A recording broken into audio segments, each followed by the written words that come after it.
whether it's the best spouse or parent or child or whatever, and that ultimately what we get is partial fulfillment in all of our relationships, and that is okay, and that's good enough, and that we can live very happily with that by keeping realistic expectations of people. The next chapter is from the chapter called Emotional Well-Being. Take constructive action instead of complaining. Now, this is about personal responsibility. If you don't like something that's going on in your life, which ultimately you have created the life you have, then take action about it instead of feeling like a victim and feeling like everything's happened to you. Make a plan, be proactive, and do something about it rather than just complaining about it. And the journey of personal responsibility is a very major issue in all of our lives. It has a lot to do with emotional maturity. And, I think particularly for women, sometimes there's the idea that we want someone to take care of us. A lot of young women grow up wanting to meet the right man and hoping that will make things okay and solve problems and so forth. And then you meet the person and then you have partial fulfillment and then you complain. So ultimately, even if you have the absolute best partner in the world or the best child in the world or whatever, if there's something that needs to be addressed, go ahead and take action and deal with it and face it and take responsibility for the things that you don't like instead of waiting for the other person to change or blaming them for not changing and just being who they are. And I think that this applies very broadly in many other areas of life as well, including business and all kinds of family situations, issues with friends. Ultimately, we are responsible for how we respond and react to the things that happen. So regardless of what the other person does, we're still responsible for our response to it. Okay, next chapter is called Love. Love is a decision, not a feeling. It's about how you treat people. What I'm saying here is that love is an action, not just a feeling. A lot of times I'll have people come into my office and they'll say, I just don't feel like I love that person, or I loved them before but I don't love them anymore. And they're wanting that euphoric high that you get in the beginning of a relationship, and there's that feeling of being in love, but then there's mature love in which you make a decision that you're going to love the other person no matter what, and that you're going to be there and you're going to stand by them and stay with them through thick and thin.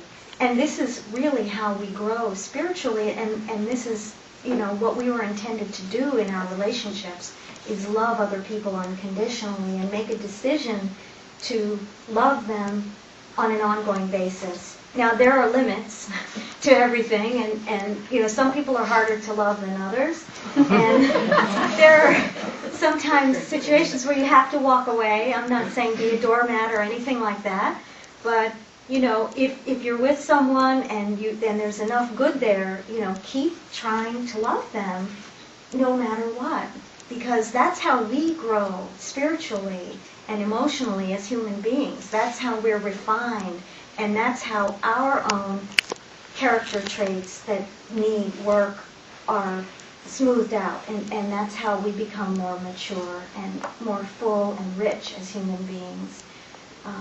There is there is nothing as challenging as continuing to love the same person year after year after year after year, because inevitably everyone is going to irritate you or fail you or hurt you or upset you, but the rewards are incredibly immeasurable.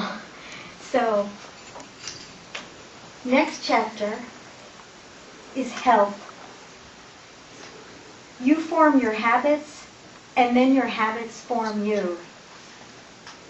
So what I'm talking about here is how the power of our small everyday decisions add up to the bigger picture of who and what we become. Cultivating good daily habits in the small ways leads to our actions, and that leads to our character, and that becomes our life. And ultimately, that's what defines us, right? So rather than looking for big change right off the bat, start, if there's some area of your life that you want to work on, start with small habits and small steps and small actions, and just work on those and work on building on those. And once you get one thing down, then you can add another thing to it. Like, for instance, if you want a morning routine, a good self-care routine to start your day off right, start with a little bit of meditation. And then once you've got that down, then maybe add in a little bit of exercise. And when you start your exercise, start with 10 minutes a day. And then build it up to 20 minutes a day. And then gradually work up. And then once you've got those things, maybe you want to add some spiritual reading or, group or something else. But just gradually work towards your goals with small incremental changes. And then, after a period of time, you're a completely different human being, living a completely different life, and you've been transformed from the inside out through small changes. And it all starts with a desire and a decision, followed by the first little action. Next chapter, prosperity. Prosperity is not just about money, although you need enough money to live well. It is about love, relationships, emotional well-being, developing your talents, and living up to your full potential. So, prosperity, I think when people hear the word, they mostly think about money or possessions or what they have. But I see it in a much broader context, and that we need to develop every area of our lives throughout our lifetime. There are different seasons, and maybe in one season you're working on one area of life and developing that. But then you'll move on to another area, and this is how we develop many colors in the tapestry of our soul, by broadening as time goes on and working on all the different areas. It's very easy to get hung up and caught up in one and get lost in it. So be careful not to do that in your lives. Be careful that you're not only focused on work and nothing else. There's a time to build a career and to become prosperous and successful, but then there's a time for other things as well, like health and family. And ultimately, we can have a balance of all of these different areas, because there is enough time and energy for everything. So this is really about balance. Prosperity is balance. Spiritual growth is the last chapter. The order of the universe is God, self, others, things. Make sure that you have enough within yourself to be able to give to others. This too is about balance. There, I think, is sometimes a debate. Should we put others first in the spiritual sense, in the loving sense? Should we put ourselves first? Is it selfish to do that? And this order is thought out because if you don't have your own tank full first, than what you have to give to somebody else. And so ultimately the goal is to let your own light shine brightly so that you can contribute to the world and give to other people. But the only way to do that is to give to yourself first. So that's the last chapter. Those are just a few of the pieces in here. I welcome any questions or comments that anyone might have, and I'll open it up right now. Dr. Inga, again. Well, I only want to say, when I read the first book, I cried. I saw this young woman. I still have tears in my eyes. I saw this young woman in a battlefield, in a tremendous battlefield, not fighting against a foreign enemy, but against the challenges she had to meet, physically, emotionally, and mentally.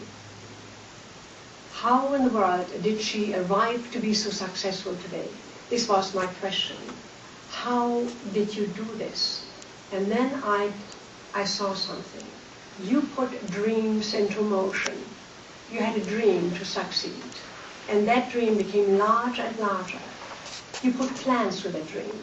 And these plans became reality. And here you are today, a very powerful woman, and I want to congratulate you. And you are a fantastic model for all of us. You are not a victim of your childhood. You are a victor of life. Thank you, Dr. Inga.